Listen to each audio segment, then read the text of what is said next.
Welcome back to the Garden Club. Today we're going to be talking about container gardening, a fun and easy way to add the color or the vegetables you want to your yard. We'll be at Flower Garden Nursery in Hatchville, Massachusetts. I'm Terry Soares.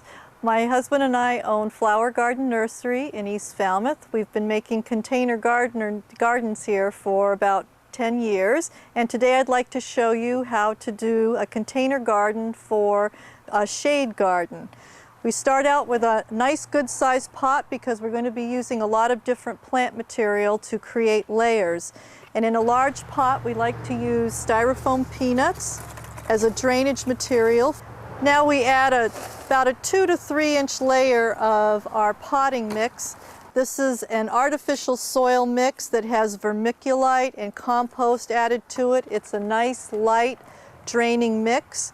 Once we get our soil layer in, we add water retention granules, which will help keep your pot from drying out and not require as much watering as you normally would. Now we're ready to add a little bit more soil. And we're ready to add our first plant, which is Gartenmeister fuchsia. It's a upright fuchsia versus a lot of the hanging ones that you see in hanging baskets. We break open the soil mass a little bit if it's a little root bound. Now this one is quite tall, so we're going to add a little bit more soil around the base.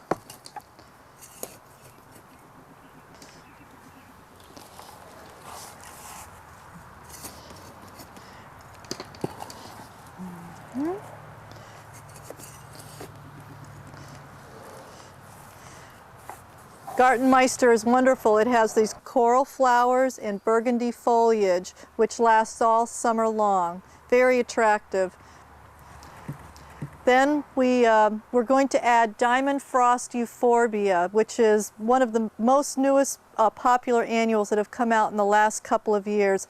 Similar to baby's breath, but will bloom all summer long. And these make wonderful accent plants. So we're going to add these towards the back here. This pot is made to look frontwards rather than being centered all around, so that's why we put the tallest plant in the back. These are salmon rosebud impatiens, which are doubles. As you can see, they look like little roses, and I chose the salmon to pick up the salmon in the fuchsia. And we're going to add 2 of these. One on either side. Then as our accent trailer, chartreuse is a very popular color to use in containers, especially with dark foliage. It just makes everything pop. It's a very vigorous grower and will trail down in front of the container. I also wanted to add one more trailer. This is called Silver Falls. And it's just a very soft, elegant trailer that will complement the chartreuse.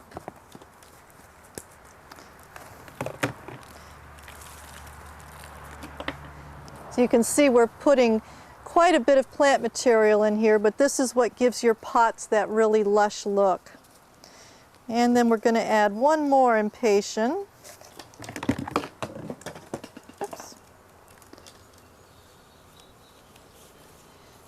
Just in here, just to fill that out. Now we'll just check to make sure everything's in place, and we're ready to backfill. We use our nice potting mix and just kind of make sure everything is tucked in. Press the soil down in. I like to leave about a 2-inch lip at the top so that when you water, the soil doesn't spin out.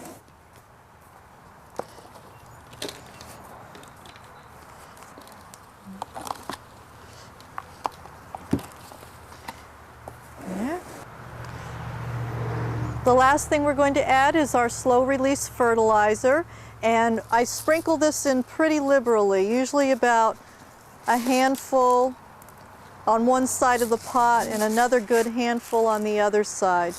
This fertilizer lasts for about 4 months, and then usually about midsummer I start supplementing with a liquid feed also. You've got a lot of plant material in here that you want to keep going with a lot of fertilizer and especially watered.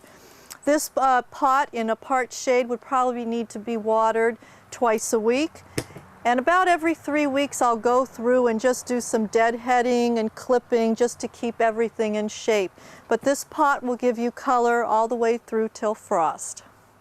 We have another example, a vegetable container garden. We're using patio tomatoes in this arrangement with golden creeping thyme. We have rosemary, and then we've got purple leaf sage, and we've added some nice French marigolds in here that will give you color as the summer progresses. And the idea is to be able to pick from this container all summer long.